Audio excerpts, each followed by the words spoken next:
So hello mga guys, so for today's unemployed mini vlog, unemployed video, I wanna share kung unsay trabaho sa mga gikan og barko inig wala na sila'y trabaho tapos naaw na sila sa balay nagtambay.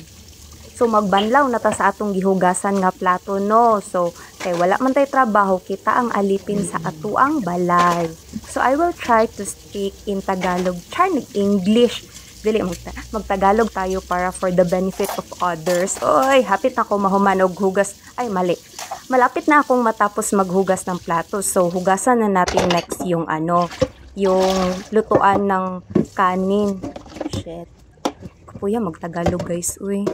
Basta maghuhugas ako ng lutuan ng kanin para may pagkain tayo ngayong gabi. So maghugas na lang ko og kaning kaldero oy, magtakang nako. Nya, mo lang to kay wala man tay trabaho, kita ang magtakang, kita ang maghugas, unsa pa ba?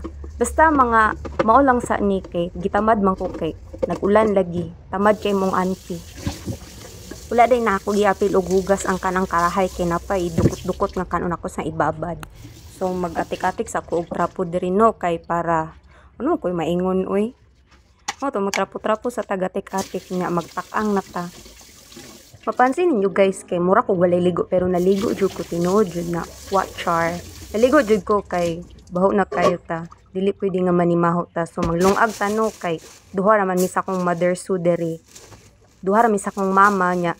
Pila to kung gilungag, tulo man siguro. Basta kaya ra na mo na doon pero napanay mabilin hangtod ugma. So wala ko gagamit atong katong taksanan. Ako ra nang bana-banaon kay how be ta manglutog kanon kay anad be ta magluto og kanang sa kahoy ba. Maglungag ka ng sa kahoy o di ba? Sukat-sukat nagkamot-kamot ra na kay ang uban kay magtakos-takos pa atong tubig. Kaya ra na nya atong trapuhan no kay para di ta mo kuryente, di ta ma-shock. Atik lang.